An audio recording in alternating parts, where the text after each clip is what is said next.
Because if we take a careful look at the problems that we are facing now across the globe, many parents are not fit to be parents. Really, many people have married and they still have a lot of rectification, and suddenly they have children. They themselves, who need to guide the children, need guidance. That is what we are faced with nowadays. You have parents who have suddenly become parents, but they don't know what parenthood is all about. Because the responsibility that comes with a child is very great, and they think it's a joke. And in order to address this, we need to go a little bit deeper to resolve the matters and between the children and the parents, and to try and give the children the best of upbringings. We need to know that the husband and wife themselves need to have a sense of responsibility, and that sense of maturity and responsibility will only come when you are disciplined, when you are strict on yourself. So many times you have young boys, I'm not so sure of the girls, but I can talk for the boys. You have young boys who have their friends, they sit with their friends up to 12 at night and 2 in the morning. Then a few years later, they get married.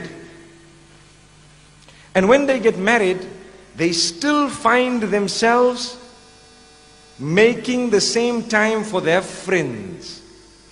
That is prohibited, completely prohibited. How can a person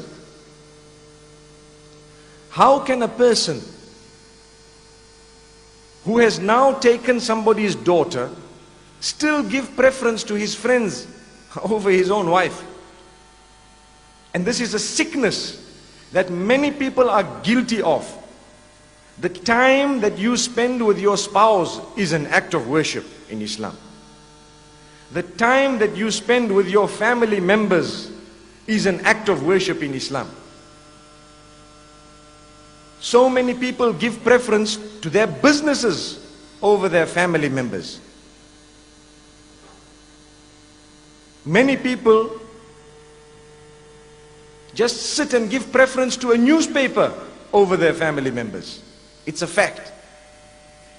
The man comes home from work, he is tired, he does not speak to anyone, he sits down, he wants to eat his food, he has a temper, and next thing he is busy reading the paper, or he literally plants himself in front of the television and he is watching television until late hours, then he switches it off and goes to sleep. He hasn't spoken to his wife, he hasn't spoken to his children. If any one of us here are guilty of that, today is the day you are being told directly that that is a major sin.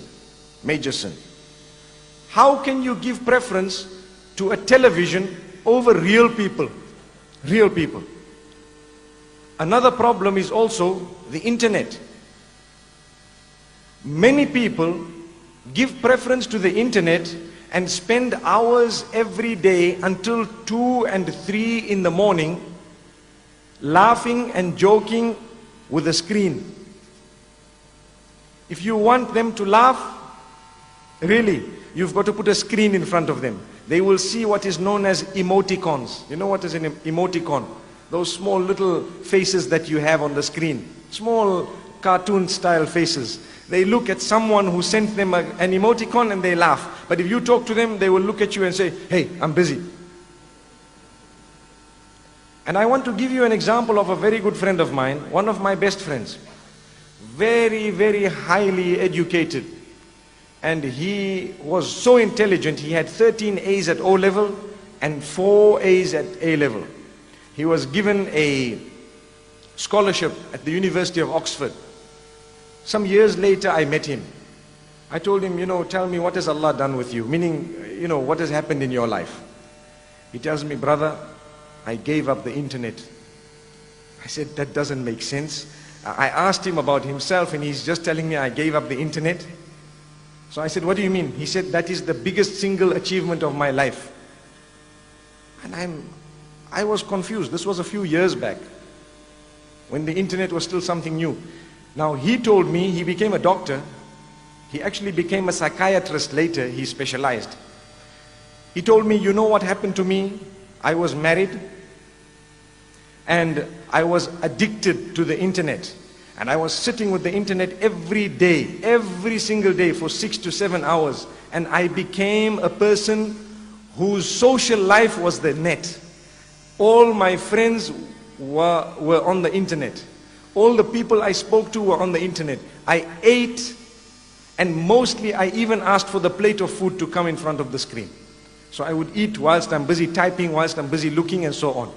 And he says, I lost my wife, in the sense that she left him. She deserted him after some time. Why? Because if you are not going to give due attention to your wife, who do you want her to get that from? That's a question.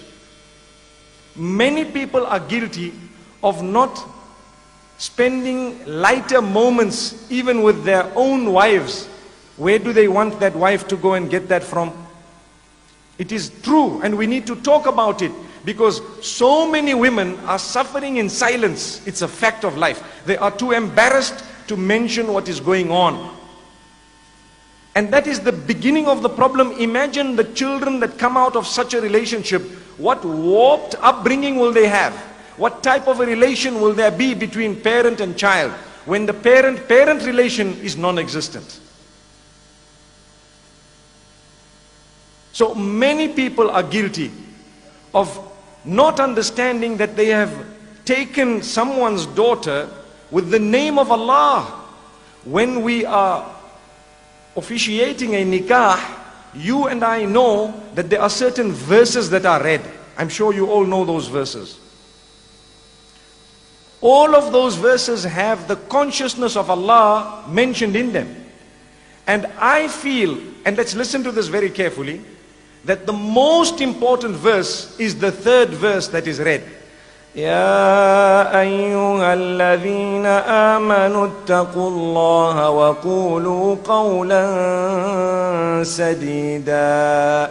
O you who believe, be conscious of your Rabb, be conscious of your Creator, be conscious of Allah subhanahu wa ta'ala, and only utter that which is upright, that which is straight, that which is full of happiness, that which is full of contentment, that which is full of truthfulness, that which is away from falsehood, that which is away from deception, that which is not vulgar at all. That is the meaning of the term sadidan. Sadid means that which is straight. It will result in all forms of goodness, and it will keep you away from all forms of bad and evil. Why is this verse repeated when we are getting married? Can I inform you of one of the reasons? One of the reasons is that, do you know that 90% of your problems are caused by the tongue?